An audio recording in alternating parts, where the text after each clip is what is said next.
Hi everyone, welcome to day 8 of Fintech Tour 21, the largest cluster of fintech events in the Middle East. My name is Sagar, I'm part of the Fintech Saudi team, and I'm really pleased to have with us today Varun Mittal. Varun is going to give us, we're going to have a bit of a discussion here about Insurtech and what you need to know. Varun, I've known him for a very long time. He's been instrumental in developing the fintech industry in Singapore. He's even written a book called The Fintech Nation, which is about the history of the fintech industry in Singapore. And we're really pleased to have Varun here with us, who's been doing a lot of work around Insurtech, just to really set the stone and see what do you need to know. Insurtech is an expanding area. It's a very exciting area. We are seeing more and more development in the kingdom as well. So we're really pleased to have Varun's insights into this.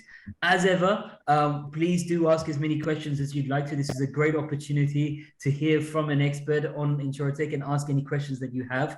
Please do add your questions in the Q&A so it's easy for us to go through them. What we're going to do is Varun's going to do a short introduction and then we'll start kicking off with some of those questions. So Varun, without further ado, I'll hand it over to you. Thank you, Sagar. So currently my day job is Chief Growth Officer for Singlife, which is the first digital insurer in Asia. And it started as a small fintech and went on to acquire Zurich and Aviva's businesses. And I run all growth for the largest digital insurer in this part of the world. Was a partner with consulting firm E&Y for 5 years. And before that ran a startup, which I sold to Alibaba.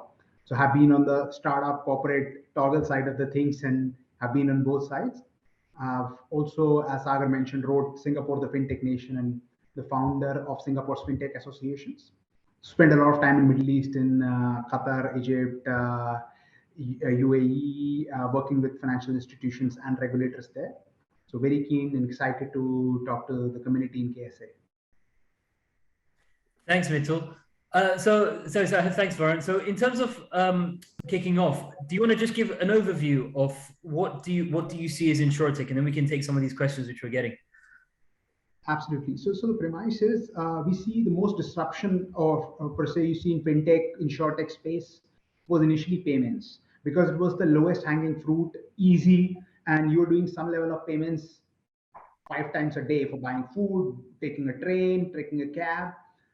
The next was wealth, because everybody is trying to save something for the rainy day, and the underlying infrastructure was very commoditized. So you don't need all the wealth robo advisors you see in the Middle East. They're not asset managers. They are buying off-the-shelf asset management product and distributing.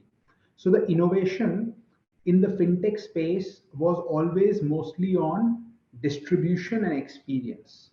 There was not much innovation in experience. There is not a Visa Master competitor which is born out of the fintech generation. PayPal is still that large per se. So which is why the innovation initially was always on distribution and experience. And insurance is an industry where that was very much dominated by humans. The distribution was not as much digital, because it was, as we say in insurance world, right? It's a sold product, not a bought product from that perspective. So which is why insurance was probably at the, I would say, lagging end of the curve in terms of innovation, because the licensing also is complex. Insurance is a 25-year-old license, 25-year-old horizon business. You cannot do it like a 3-year, 5-year horizon. And if you have the traditional private equities, VC firms, they don't have an investment horizon of 25 years. They have an investment horizon of 5, 7, 10 years.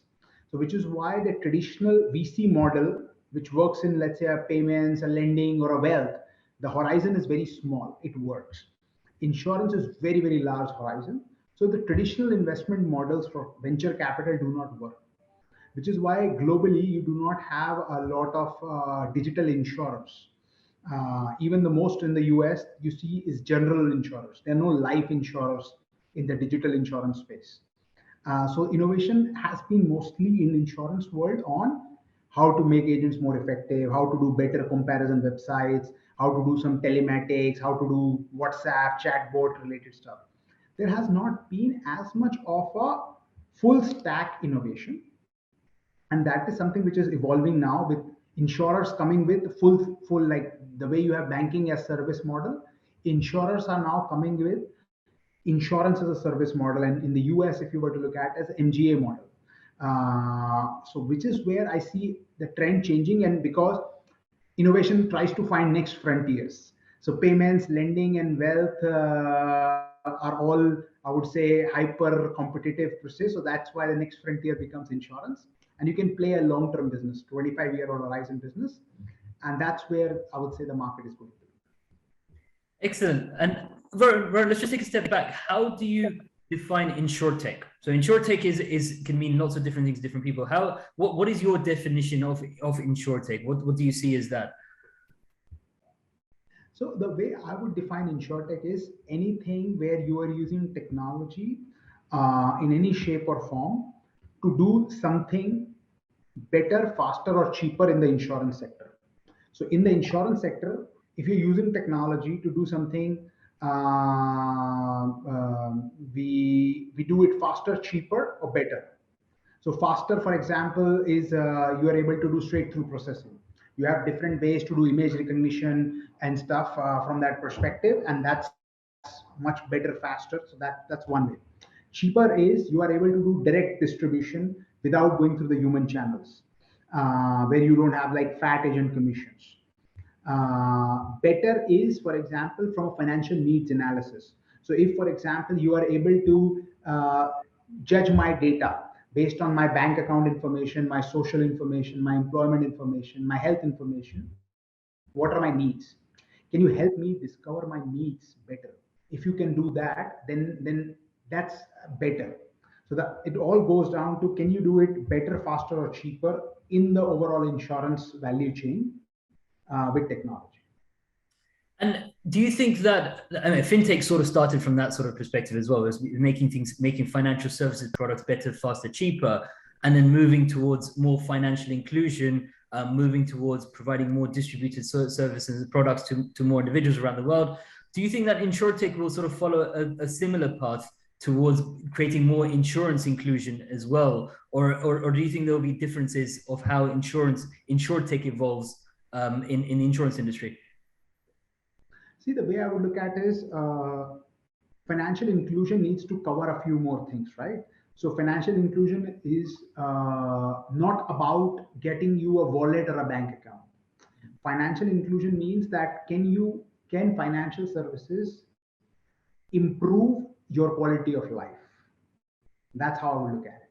And when you are looking at, can financial services improve your quality of life, then you have to look at it from a much more broader lens per se.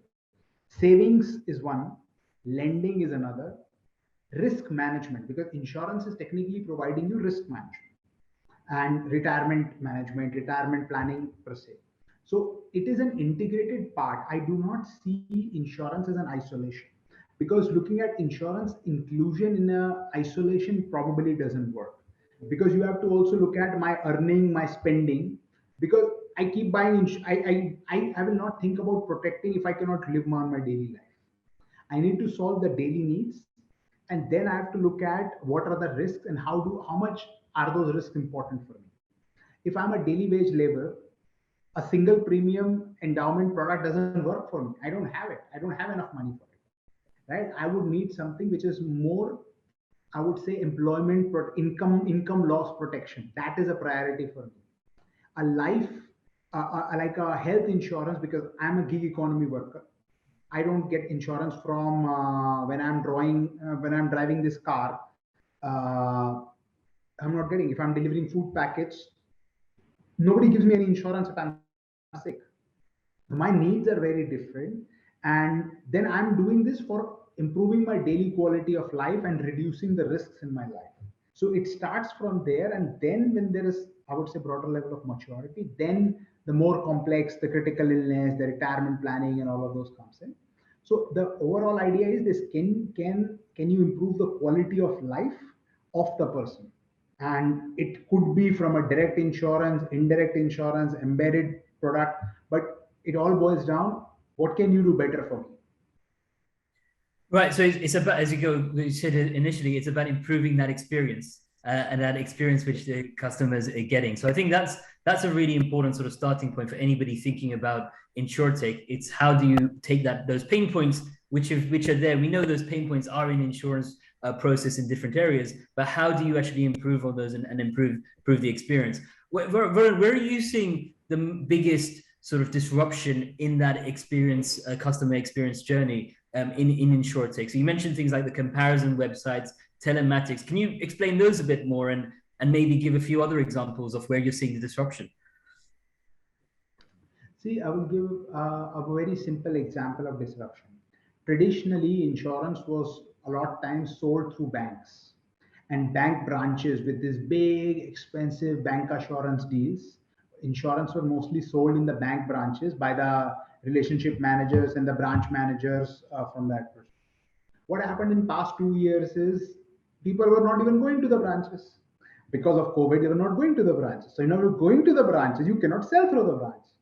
And if all you're going to do is you're going to sell on an online website and mobile, then they do not have as much of a leverage per se, right? Then other person can have a website and a web app faster, cheaper than you, and probably more effective because a bank probably is slower to update it than some, let's say, a fintech. So that's the broad, like I would say, disintermediation on distribution because the branches lost their power. Other one I would look at is price transparency. Earlier, what used to happen was the people would be dependent on their agent to get a price for some specific things. Like, okay, if I do this, what's the price? Now you have a lot of these platforms which will give, and then think of it, this is equivalent of what we call as store shopping, store testing. You go to a retail store to buy a mobile phone, and you will go to check on the online website how much is this phone for, and then you will show to the shopkeeper, brother, I'm getting it for this price here. Why I should pay 200 dirhams more or 200 riyals more for this? So that store shopping concept happened in insurance now. People ask the RMC, I'm getting it on this online place for this. And the person say, okay, la, you can buy from there, but then you got some question, you don't call me. Then then they are able to differentiate clearly that, okay, now if you got a problem, you call the insurance company directly, don't call me. Then the person has to say, okay, okay, now I understand, what do I do? So if I'm buying from, let's say, an online company, then I will have to email them, call them, and wait. If I bought from a local store, I can just walk over from that store. So it's an online versus offline conversation. And the premise is most customers have looked at some kind of online commerce in some shape or form, and they have looked at the same products in an offline store. So in the online store, there is no advice. In the offline store, the shopkeeper will give you advice. I think you should look at this. I think this is better for you. I know this, this about you. So that is something which is what has happened is now there is this omni-channel concept which is coming onto that, and that price transparency and price discovery is something which is like a huge disruption which has come from a transparency perspective. And just thank you for that, Varun. Telematics, I've just had a question. What do you mean? What is telematics? So see, a lot of the, I would say, discussions around telematics have been that, okay, you have a device in the car or you have a smartphone in the car, which is then used to see how your behavior is. And based on that, your insurance becomes cheaper or more expensive.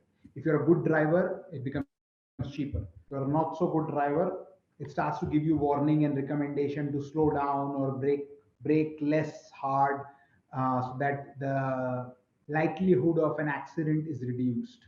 So those are telematics solutions, and they're used by a lot of the big names you see in the US.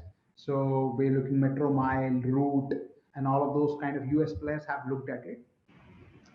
The part why that has not become like as big of a mainstream is what happens is not all insurance companies in the market are using it. So imagine if you're a bad driver, I start to increase your premiums, right? What you will say, you say, okay, I don't use this insurance company. I go to another company who do not track, and because the company who doesn't track has like a flat price for everybody.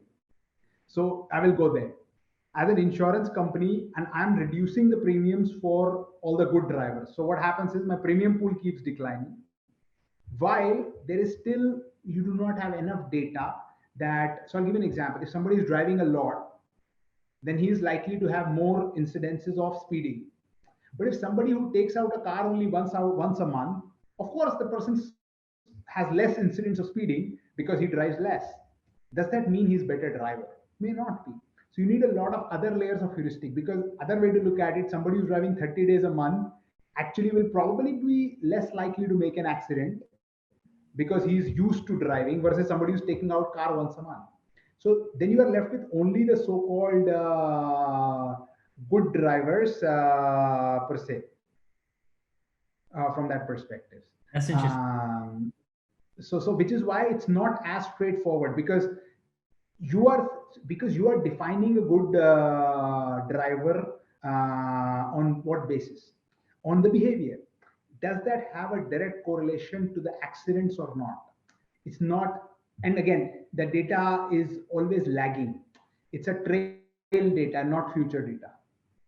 So which is why it looks similar, that oh, I can put this and then I can reward the better drivers. It's not as two-dimensional. It's like 5-6 dimensions to do this evaluation. And another question we just had on telematics is it only applicable for the car insurance industry, or can it be used, say, in healthcare as well? And if so, how would it be used? Healthcare is slightly tough. People try to do this like, okay, on based on your health sensor and everything, you will track stuff based on if you are running. But the premise is that just because you are running every day doesn't mean you will not have a heart attack. So all of this data can be one of the attributes on which you can rely. It cannot be the sole data based on which you can take a decision. And to be able to do that, you need to have a lot of data over a longer term horizon to have a clear correlation. In short term, you cannot have like a clear correlation on a lot of these things. And I guess then the question is are we going to get more data infrastructure, more smart data which comes in, which then allows... The question is the consumer privacy. I'll tell you the problem is this: the regulators are not happy with it. Let's assume you start to do it. Then suddenly you have a problem of bias, because then the regulators say that following customers are being biased against, and people of certain ethnicity or gender or a location are being given higher costs. So how do you balance from that perspective? So the problem is the data doesn't understand it. Data will say, I will do what. So I'll give you the best example, right? When US had Marcus cards, the Apple cards, certain genders were given lower limits on the credit card, and that gender would complain that this algorithm is biased by gender by giving us lower limits. Technically, the algorithm doesn't know. Algorithm was fed a data, and based on that data, the algorithm took a decision. Were there inherent biases? The inherent biases were because it was historically trailing. Historical, because everybody acknowledges that there is a gender wage gap, for example, right? Because of a historical past gender wage gap, the system assigned lower credit rating. And then it became an outcome that you are giving less credit and you are disincentivizing and you are propagating the difference. So, and imagine you do that in insurance and suddenly you start to say higher premium for certain segments of society becomes so, which is why, just to give an example, in Singapore, the regulators have actually said that you cannot use the data on genetic testing and genetic pools and everything on your underwriting. So they're saying you cannot use this data, because the problem is the moment you allow and then something comes as a bias. So then is it a human bias or is it a data bias? So it's a very sensitive line to tread on. So what is innovation? On one side is bias and discrimination on another side. And that's a really interesting point, because insurance companies want to become more efficient. They want to have lower risk individuals, insure lower risk individuals, because it means they're more profitable, they're less likely to make claims. But if they're using innovation to be able to become more efficient, then who is responsible for looking after individuals which are higher risk? I'll give you an example, right? It doesn't work always that way. The banks have this huge problem of de-risking, right? When banks say we will not give accounts to crypto companies, for example, why is banks saying? A bank can say that, oh, banks are, let's say, for example, hammered for financial inclusion.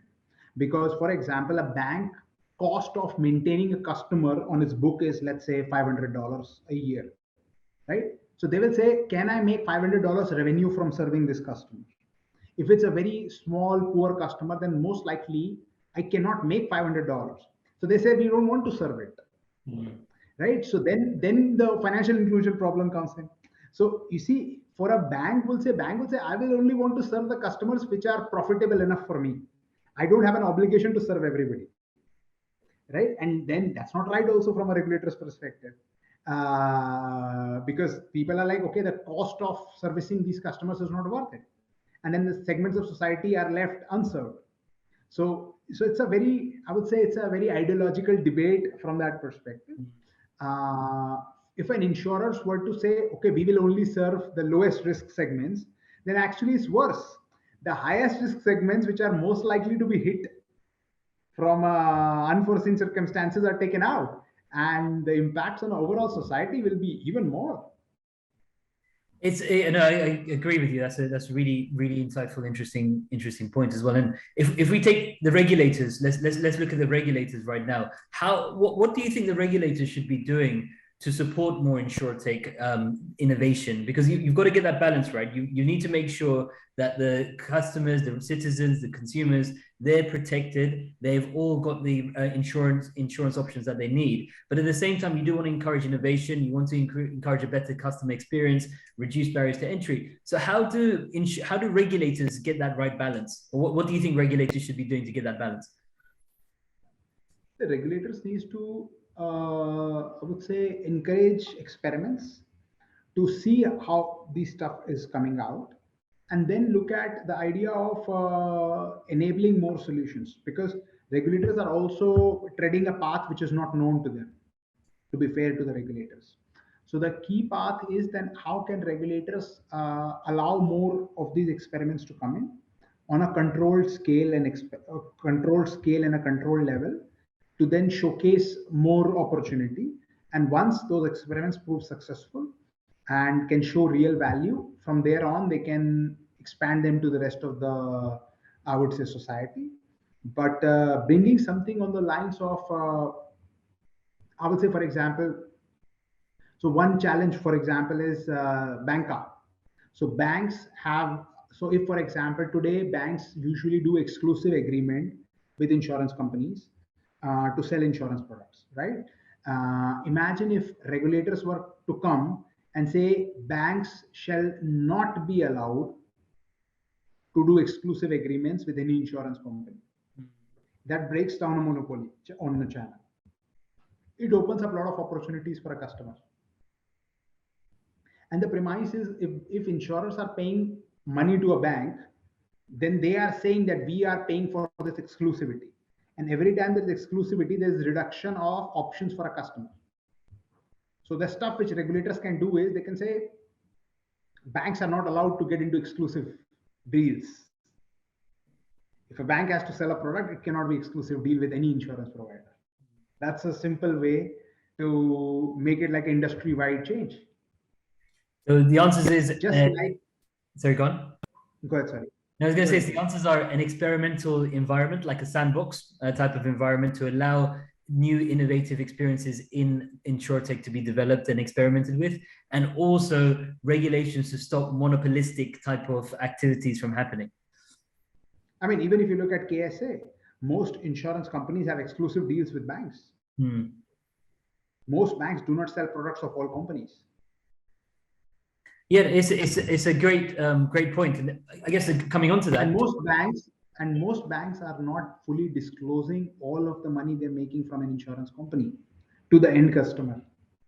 And a bank ideally can be made, so for example, in Europe, right, you have like this transparency regulations where they have to clearly declare that if you were to buy this product direct from an insurer, so for example, they can make it mandatory, regulators can make it mandatory that any product which an insurer is selling through a channel, so they made it mandatory for a lot of asset managers and mutual funds, that you must sell it direct also. So you must give a customer a choice.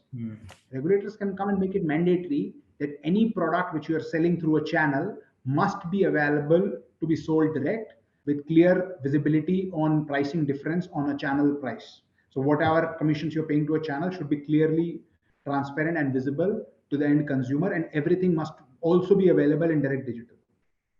Ahmed's asking an interesting question here. Do you think Insurtech may benefit from open banking then? I mean, if we're talking about this is a problem about one relationship with one bank and one insurance company, does open banking open things up?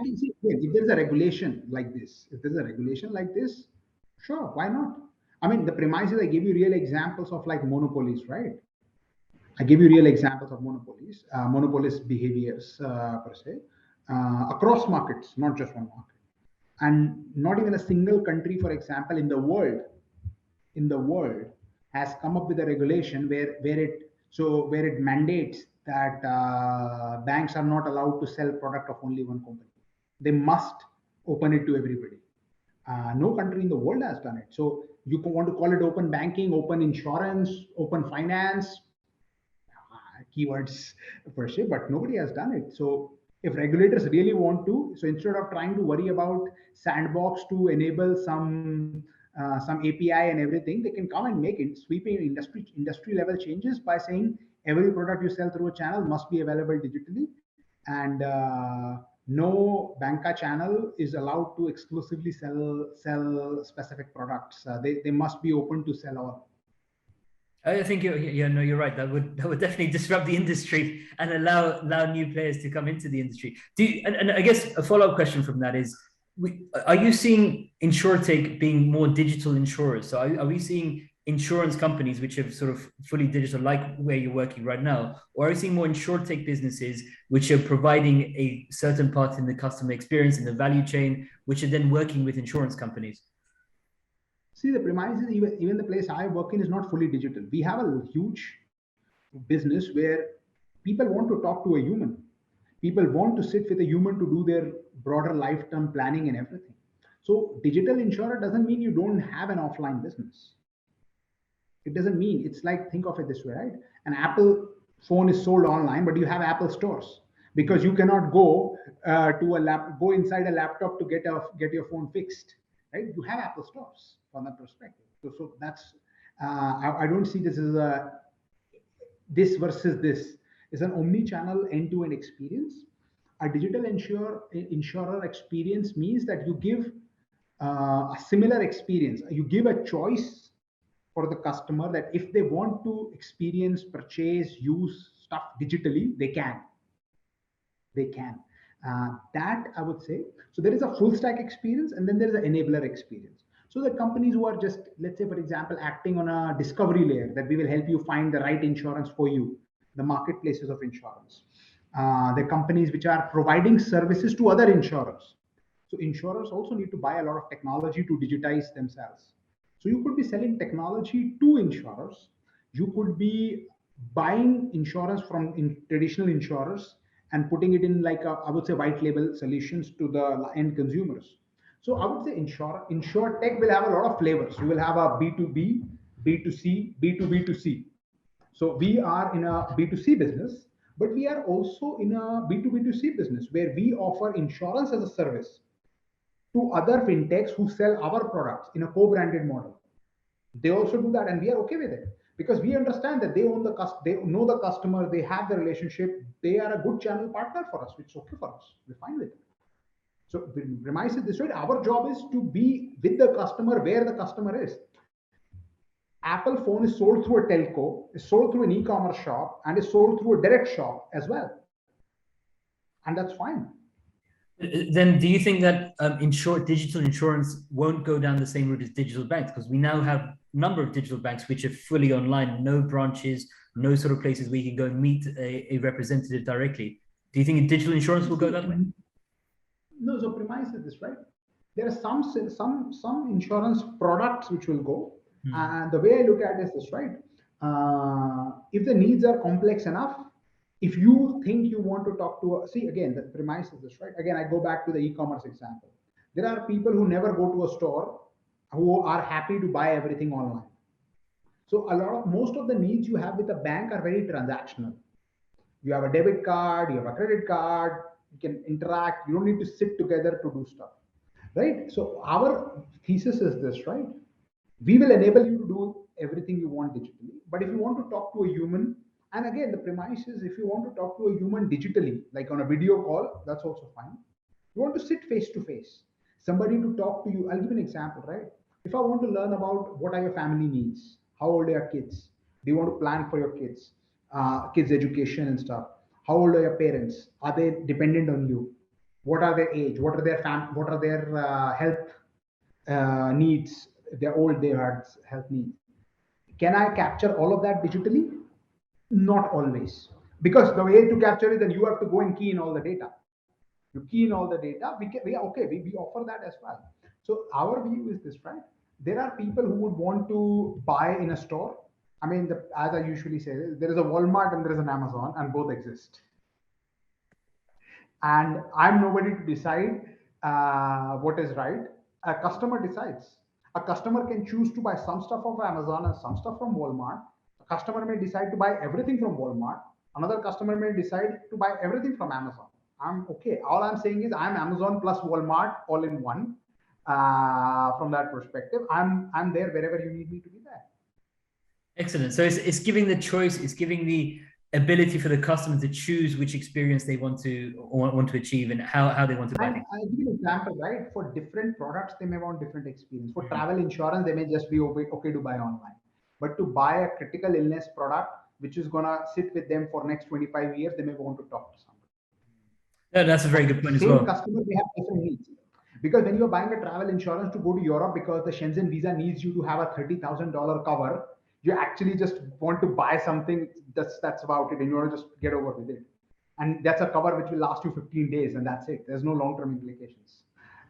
Versus a 30-year long duration coverage per se, which is what you want to understand what kind of commitments you're getting in. Agreed. That's a really good point. It's car insurance. I put in that same bracket. Travel insurance, those sorts of things. You're changing them manually. In any case, you're happy to sort of go with. If it's something which is a longer term product and you're locked in, you probably do want to have a bit more of a detailed discussion with whoever's providing that, just to make sure that it is going to work. Well, one question which we've got here is just around what have you seen because of COVID and the pandemic? Have you seen changes in say fintech and digitalization generally? We've seen a rapid increase because of the COVID, and as you said, people not being able to go to branches. Have you seen that same acceleration in growth in Insurtech as well? See, I'll tell you the biggest rush in Insurtech which has happened is digitization of process. So a lot of stuff was paper based. The claims and stuff. So all of that became digital. So a lot of forms became digital because now you just can't travel. You just cannot sit across. So a lot of those middle and back office processes became digital.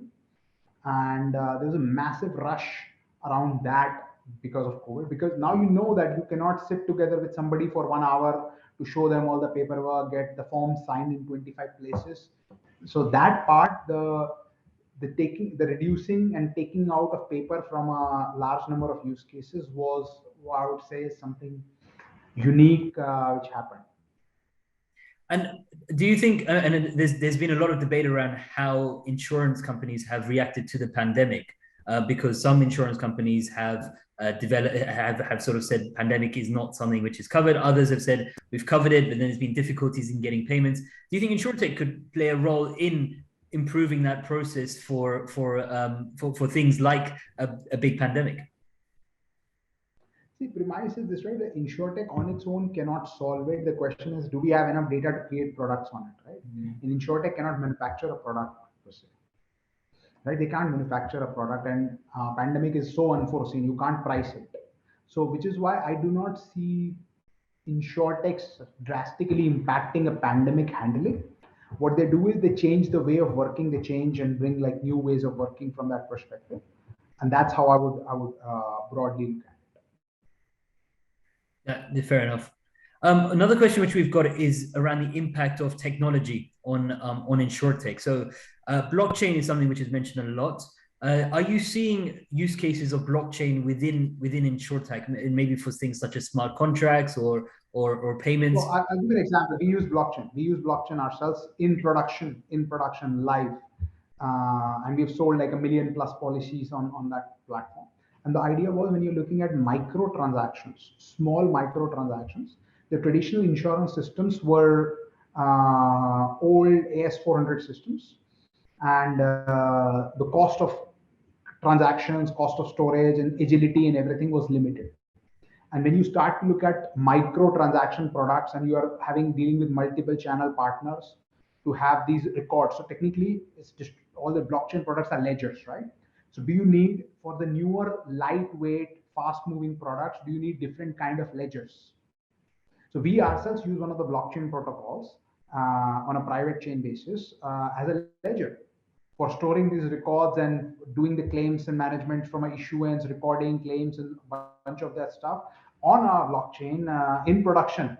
So it's not a POC. We're talking real 100,000 policies sold, COVID covers 100,000 plus people, covers sold, live, active, deployed in production. So we walk our talk.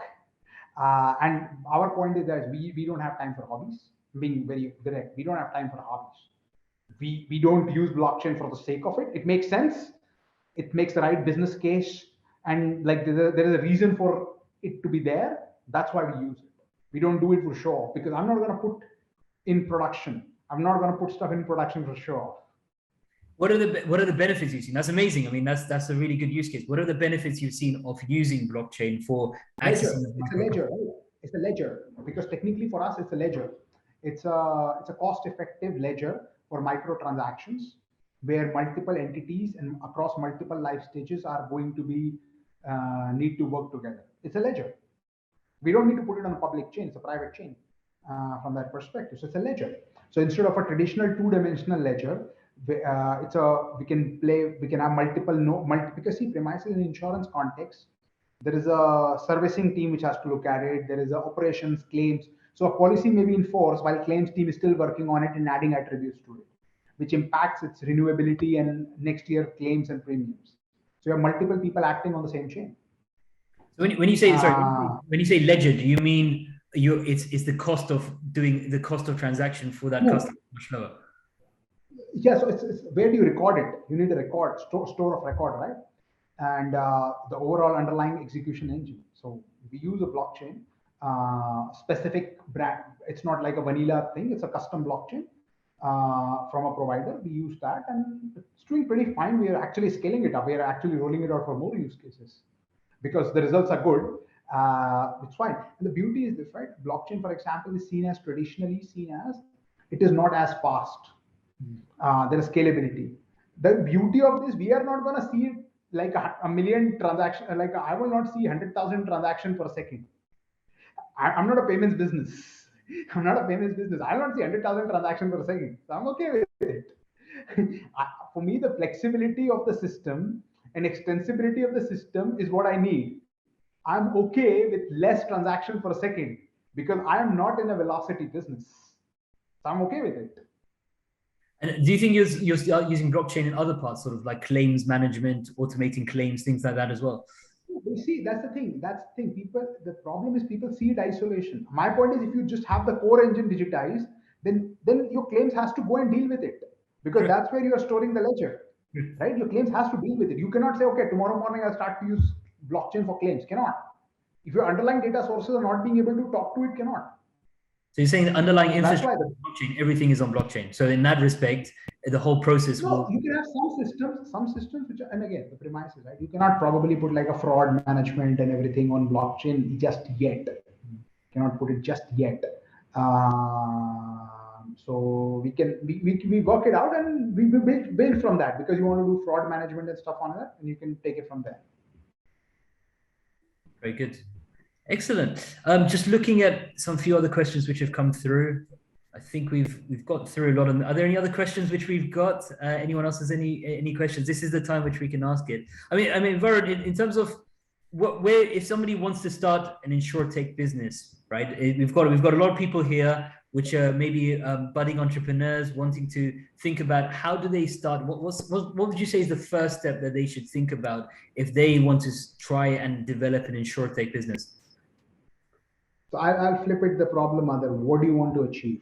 If you are saying I want a business to sell, I want to be a technology vendor to insurance companies. That's okay. That's a B2B technology business. Just that your end customer is insurers, right? That's a B2B business. If you're saying B2B2C business, then you have to look at what customer segment you want to go after, what kind of margins you want to look at, what products. So GI products are easy, life products are tough. Life products have more margin, GI products have less margin.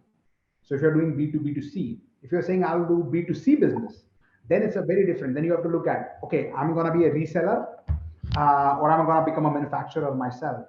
Manufacturer myself, I have to go and get a license, which is going to be not inexpensive. It's going to be expensive. So key part is like, okay, what do you want to solve for? So as I say, right, nobody wakes up saying I want to buy insurance today. Nobody wakes up saying I want to do Insurtech business today. So what problem do you want to solve?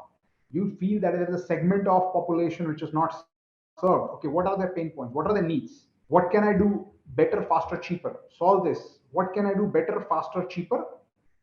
If you can have an answer for this, then you will have an answer of what to do.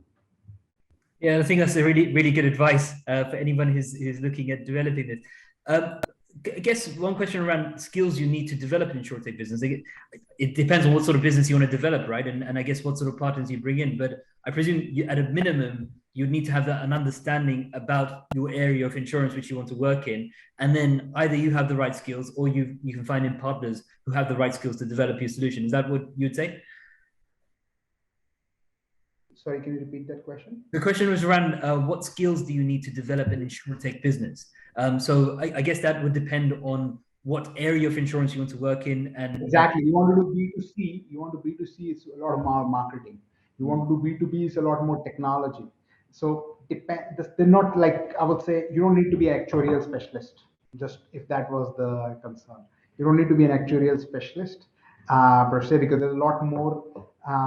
So just like in a bank, you don't need to be a lending expert. In payments, you don't need, because there are a lot of other functions, right, which you need to do properly and do well to be able to make a good business. So they're not like, I'll be honest, there are no insurance specific skills per se. The proper traditional business skills, business, technology, marketing, operations. Insurance is not that artificially complex as it's made out to be. Very good. I think, no, thank you very much, Varun. It's been really insightful. And we've had a lot of good comments over here. A lot of people are excited and engaged into what you're saying. So no, thank you for your really useful and exciting, interesting insights as well. I'll leave you with one question. So everybody's come here. This session is about Insurtech. What do you need to know? So what would you say are your sort of top things that you need to know about Insurtech and the future of where Insurtech is going?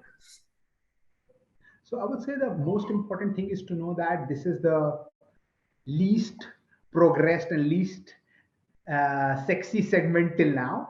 And I usually say it's time to make insurance great again and bring real impact to lives of people, because this is the most long-term horizon business. And if you're a long-term player, do Insurtech only if you're a long-term player. This is a very long-term horizon business. This is not a flipper business. This is not for the weak hearts. No, thank you very much, Varun. On that note, just one final question which we've just received. If anybody wants to learn more about Insurtech, are there any resources you can suggest that they look at, or any blogs or any videos that you think they can refer to? So my suggestion would be to look at what are the top digital insurers in the world. Look at them, and that will be a good starting point. So you look at Sing Life, which is us in Southeast Asia. You look at Acco and Digit in India. You look at Root, Hippo, Lemonade, Metromile in the US. So you will have, in Hong Kong, for example, you look at 1 Degree in Hong Kong. So you have digital insurers in a lot of parts globally. Look at them. Or you have VFox in Europe. You look at those players, those are, I would say, the cutting edge of like what good looks like. Excellent. I think that's really good advice, Varun. Again, thank you very much for your time. Really appreciate you being part of 21. Audience, thank you very much for engaging. Great questions, great engagement. I hope you did enjoy this session on Insurtech. As ever, we've got a few more days. We are on day 8. So we've got 2 more days of Fintech Tour 21. We still have some great sessions. Digital banking's coming up, customer adoption's coming up. Tomorrow we've got RegTech and Supervision Tech, which is a great session by Douglas. So I would welcome you to register for all these sessions at Fintech Tour, fintech-tour.com for anything else which you want to receive. But other than that, thank you for joining us during your lunchtime. Hope you enjoyed the session, and we look forward to seeing you at more Fintech Tour 21 sessions in the future. Take care.